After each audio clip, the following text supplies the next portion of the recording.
ఒక్కసారి కొమ్మూరి గోల్డ్ కి కాల్ చేయండి. తాకట్లో ఉన్న మీ బంగారాన్ని విడిపించి మార్కెట్ ప్రైస్ కి వాళ్ళు కొనుక్కుని మిగతా డబ్బులు మీకు ఇచ్చేస్తారు.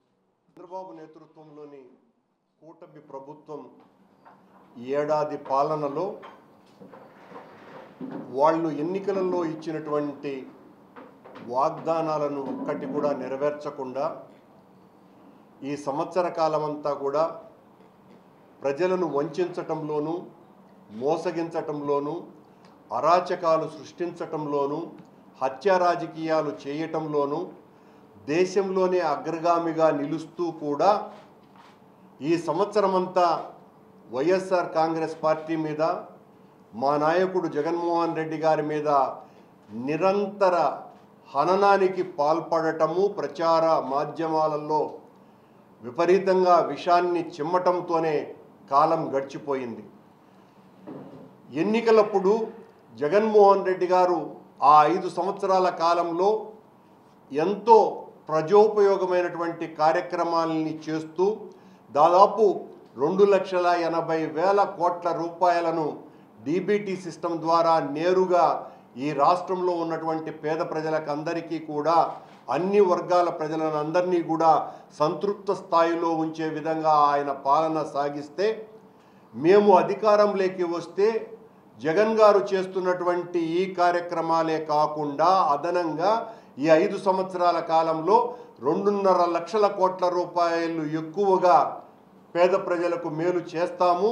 అంతే కూడా కాకుండా అన్ని వర్గాలకు అన్ని రకాలైనటువంటి ప్రజలకు ఎనలేనటువంటి మేళ్ళు చేస్తాము అని ప్రజల్ని భ్రమింపజేసి వాళ్ళ చేత ఓట్లు వేయించుకొని అధికారంలోకి వచ్చిన తరువాత చంద్రబాబు నాయుడు గారు ఏదైతే చెప్పారో అతి ముఖ్యమైనటువంటి కొన్ని పథకాలు ఆడబిడ్డ నిధి, ఈ రాష్ట్రంలో ప్రతి ఒక్క అమ్మాయికి 1,500 రూపాయలు ప్రతి నెల అందిస్తాను అన్నటువంటి పథకం దాదాపు 2,07,00,000 మందికి అందాల్సినటువంటి ఈ పథకం అసలు ఉరువు లేకుండా పోయింది. ఎస్సీ ఎస్టీ బీసీ మైనారిటీ వర్గాలకు అందరికీ కూడా 50 ఏళ్ళు నిండినటువంటి ప్రతి ఒక్కరికి 4,000 రూపాయల పెన్షన్ ఇస్తాను అని చెప్పినటువంటి చంద్రబాబు నాయుడు గారు ఆ విషయాన్నే పూర్తిగా మర్చిపోయారు. ఈ రాష్ట్రంలో ఉన్నటువంటి యువకులకందరికీ కూడా నిరుద్యోగ యువకులకి 3,000 రూపాయల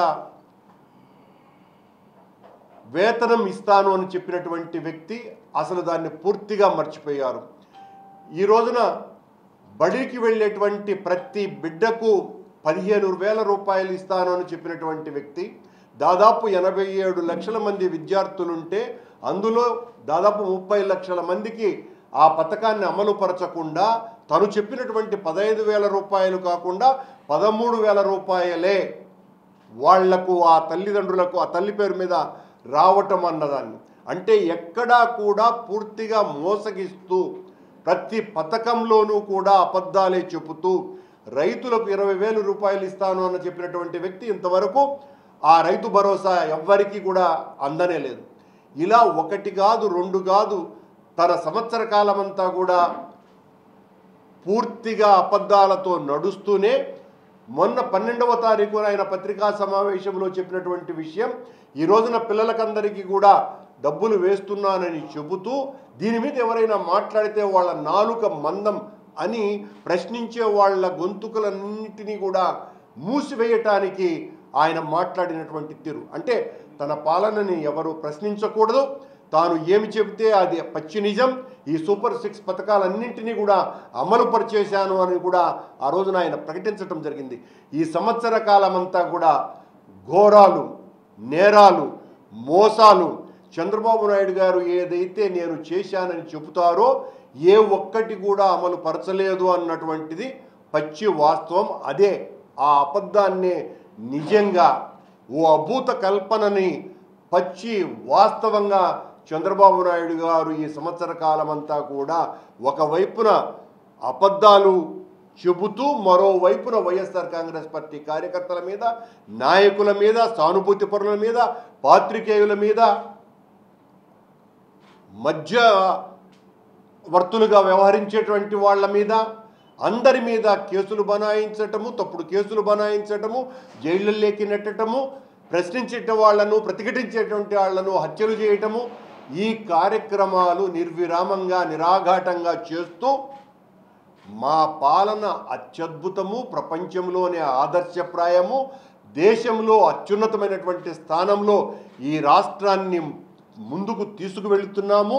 1999 సంవత్సరంలో 2020 అనేటువంటి ఒక పథకాన్ని ప్రకటించినటువంటి చంద్రబాబు నాయుడు గారు ఈ రోజున మళ్ళీ 2047లో ఆంధ్ర రాష్ట్రాన్ని అత్యంత వేగవంతమై ఈ రాష్ట్రమంతా కూడా స్వర్ణాంధ్రప్రదేశ్గా మార్చివేస్తానని చెబుతున్నటువంటి చంద్రబాబు యొక్క నిజ నైజాన్ని, ఈ సంవత్సర కాలంలో ఆయన చేసినటువంటి అప్పులని జగన్మోహన్ రెడ్డి గారి కంటే ఎన్నో రెట్లు అప్పులు చేసి జగన్మోహన్ రెడ్డి గారి మీద నీలాప నిందలు వేయటాన్ని, ఈ పాలన ఎంత అధ్వాన్నంగా నికృష్టంగా ఉన్నదో తెలియచెప్పుతూ వైఎస్ఆర్ కాంగ్రెస్ పార్టీ వేసినటువంటి ఈ పుస్తకాన్ని ఈ రోజున అన్ని జిల్లా కేంద్రాలలోనూ విడుదల చేయటం జరిగింది.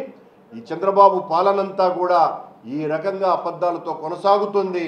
దీని మీద ప్రజలు తీవ్రమైనటువంటి ఆగ్రహంతో ఉన్నారని, వైఎస్ఆర్సీపీ శ్రేణులన్నీ కూడా తొలి రోజులలో చంద్రబాబు నాయుడు ఏమైనా మంచి చేస్తాడేమో అన్నటువంటి ఆశతో ప్రజల్లో ఉన్నారు కనుక వేచి ఉందాము అన్నటువంటి పరిస్థితి నుంచి చంద్రబాబు మీద నిరంతర పోరాటం చేయవలసినటువంటి అవసరాన్ని గుర్తించి భవిష్యత్తులో ప్రజల పక్షాన వైఎస్ఆర్ కాంగ్రెస్ పార్టీ, మా నాయకుడు జగన్మోహన్ రెడ్డి గారి నేతృత్వంలో తిరుగుబాటు చేస్తుంది, పోరాటాలు చేస్తుంది, ఉద్యమాలు నిర్మిస్తుంది.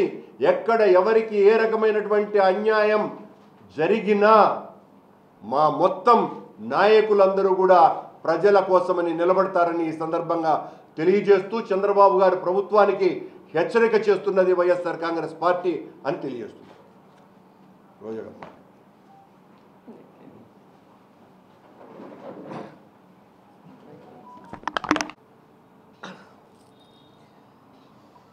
ఆంధ్రప్రదేశ్లో కూటమి ప్రభుత్వం అధికారంలోకి వచ్చి ఏడాది కాలం అవుతుంది. ఈ ఏడాది కాలంలో మీరు ఏం చేశారయ్యా అని ఎవరైనా అడిగితే మాది సుపరిపాలన, సుపరిపాలన, సుపరిపాలన, ఈ మాట మనం వింటూ వస్తున్నాం. ఇది సుపరిపాలన కాదు, శుద్ధ దండగ పాలన. ఇది సుపరిపాలన కాదు, సూపర్ 6కి ఎగనామం పెట్టిన పాలన. జగన్మోహన్ రెడ్డి గారు ఈ రాష్ట్రంలో ఉన్న పేదవాళ్ళందరికీ కులం, మతం, పార్టీ చూడకుండా అన్ని సంక్షేమ పథకాలు తాను ముఖ్యమంత్రి అయిన మొదటి సంవత్సరం నుంచే 5 సంవత్సరాలు ఏ విధంగా ప్రతి ఇంటికి కూడా అందజేశారో మనం కళ్ళారా చూసాం. అంతకు మించి ఇస్తానన్న చంద్రబాబు నాయుడు కూటమి ప్రభుత్వం ఈ ఏడాది పాలనలో ఒక్కటంటే ఒక్కటైనా ఇవ్వడానికి ముందుకొచ్చారని నేను ప్రశ్నిస్తున్నా. ఈరోజు సుపరిపాలన అంటే ఏంటి? 1,60,000 కోట్లు అప్పు చేయడం సుపరిపాలన. ఫస్ట్ ఏడాదే 81,000 కోట్లు ప్రజలకి ఎగనామం పెట్టడం సుపరిపాలన. చెప్పిన సూపర్ 6లో ఒక్కటి కూడా అమలు చేయకపోవటం సుపరిపాలన. ఈ రాష్ట్రంలో ఆడవాళ్ళ మీద దేశంలో ఎక్కడా జరగనటువంటి విధంగా అత్యాచారాలు, వాళ్ళని హత్య చేయటం, ముక్కలు ముక్కలు చేయటం, పొదల్లో వేసేయటం, పూడ్చిపెట్టడం, దీన్నే సుపరిపాలన అంటారా? 17 మెడికల్ కాలేజీలని అమ్మకానికి పెట్టడం సుపరిపాలన అంటారా? లేదా రాష్ట్రం మొత్తం డ్రగ్స్, గంజాయి డోర్ డెలివరీ చేయడాన్ని సుపరిపాలన అంటారా? లేదా సందు సందుకి గొంతుకి మందుబాబుల్ని తయారు చేయడాన్ని సుపరిపాలన అంటారా? లేదా విద్యుత్ ఛార్జీలని పెంచేయటం, నిత్యావసర వస్తువుల ధరలు పెంచేయటం, పెట్రోల్ డీజిల్ ధరలు పెంచేయడాన్ని సుపరిపాలన అంటారా? దేన్ని సుపరిపాలన అంటారో వాళ్ళు ఒక్కసారి చెప్పాలి. అసలు CBNలోనే అన్నీ ఉన్నాయి. C అంటే చీటింగ్, B అంటే బాధుడే బాధుడు, N అంటే నేరాలు. చంద్రబాబు నాయుడు ముఖ్యమంత్రి అయిన మొదటి ఏడాదే ప్రజలకు ఇవ్వాల్సిన, ఆయన ప్రామిస్ చేసినవి ఏవీ చేయకుండా 81,000 కోట్లని ఎగ్గొట్టి చీటింగ్ చేశాడు. ఆయన ముఖ్యమంత్రి అయిన మొదటి సంవత్సరంలోనే రిజిస్ట్రేషన్ ఛార్జీలు పెంచాడు, విద్యుత్ ఛార్జీలు పెంచాడు, పెట్రోల్ డీజిల్ ధరలు పెంచి బాధుడే బాధుడని ప్రజల్ని బాధ వదిలాడు. చంద్రబాబు నాయుడు ముఖ్యమంత్రి అయిన మొదటి సంవత్సరంలోనే IAS ఆఫీసర్లని లేదు, IPS ఆఫీసర్లని లేదు, వైఎస్ఆర్సీపీ నాయకులని లేదు, ఎవరి మీద పడితే వాళ్ళ మీద తప్పుడు కేసులు పెట్టి కనీసం తప్పు చేశారా లేదా అనే వెరిఫికేషన్ కూడా లేకుండా రిమాండ్లకు పంపించి రిమాండ్లకు పంపిన తర్వాత కూడా కేసుల మీద కేసులు పెడుతూ ఒక తప్పుడు రాజకీయానికి ఎలా తెరలేపి నేరాలు చేస్తున్నారో మనం అందరం కూడా చూస్తున్నాం. సో ఈరోజు ఒక తప్పుడు రాజకీయానికి విత్తనం పెట్టాడు. ఇది ఎక్కడ పోయి ముగుస్తుందో ఎవరికి అర్థం కాని పరిస్థితి ఈరోజు. ఎందుకంటే ప్రభుత్వంలో రావటం కోసం గత ప్రభుత్వం కన్నా బెటర్గా నేను సంక్షేమం చేస్తాను, అభివృద్ధి చేస్తాను అని చెప్పి ఈరోజు అవన్నీ గాలికి వదిలేసి ఈ విధంగా అధికార పార్టీనేమో లేకుండా చేయాలన్న ప్రయత్నం, ప్రజల్ని భయభ్రాంతులకి గురి చేస్తూ రెడ్ బుక్ రాజ్యాంగం అంటూ తామిచ్చిన ఎల్లో బుక్ మేనిఫెస్టోని పక్కన పెట్టడం అనేది కరెక్ట్ కాదు. ఈ సంవత్సర కాలంలో మీరు చూడండి, ఏది చేయకుండా మళ్ళీ సిగ్గు లేకుండా కళ్ళార్పకుండా ఎంత బాగా అబద్ధం అంటే సూపర్ 6 మేము చేసేసాం అని ఒక ముఖ్యమంత్రి నిస్సిగ్గుగా అబద్ధం చెప్తుంటే ప్రజలు ఆశ్చర్యపోతున్నారు. మళ్ళీ మాట్లాడతారు, ఎవరైనా సూపర్ 6 గురించి మాట్లాడితే వాళ్ళకి నాలుక మందం అంట. మీరు ప్రజలకు ఇస్తామన్నవి ఇవ్వకుండా నాలుక మడత పెట్టినట్టు ఇవన్నీ మడత పెట్టేసి అడిగినవాడికి నాలుక మందం అంటే ప్రజలు ఏమన్నా పిచ్చోళ్ళు అనుకుంటున్నారా? చంద్రబాబు నాయుడు గారు, లోకేష్ గారు, పవన్ కళ్యాణ్ గారు అని ప్రశ్నిస్తున్నా. మొన్న వెన్నుపోటు దినంలో ప్రజలందరూ కూడా స్వచ్ఛందంగా ప్రతి నియోజకవర్గంలో కూడా బయటకు వచ్చి ఈ ప్రభుత్వం మీద ఎంత వ్యతిరేకత ఉందో చూపించగానే ఈ కూటమి ప్రభుత్వానికి కూసాలు కదిలే. నిన్న పొదలిలో జగనన్న ప్రోగ్రాంకి రైతులకి మద్దతుగా వెళ్తే అక్కడ వచ్చిన జన సముద్రం అని చెప్పచ్చు. కిలోమీటర్లు జనం పరిగెడుతూనే ఉన్నారు. ఇది డబ్బు ఇస్తే వచ్చేది కాదు, గుండెల్లో ప్రేమ అభిమానం ఉంటే వచ్చేది.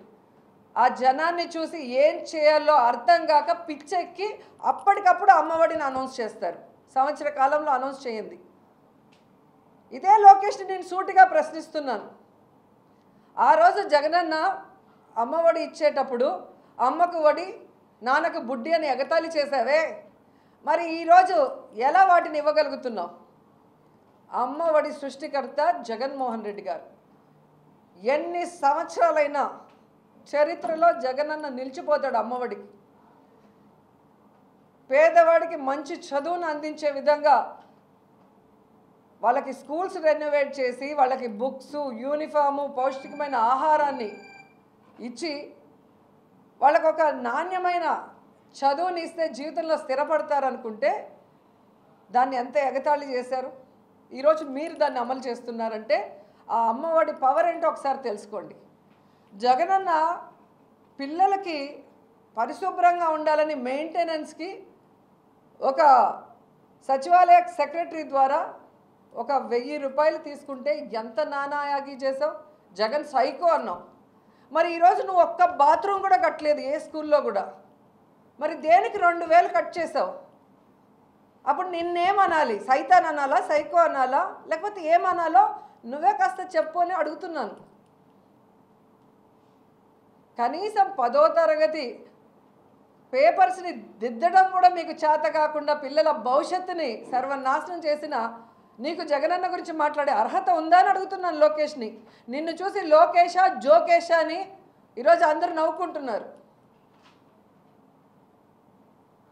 ఏం జరిగినా నిమ్మకు నీరెత్తినట్టు పవన్ కళ్యాణ్ గారు.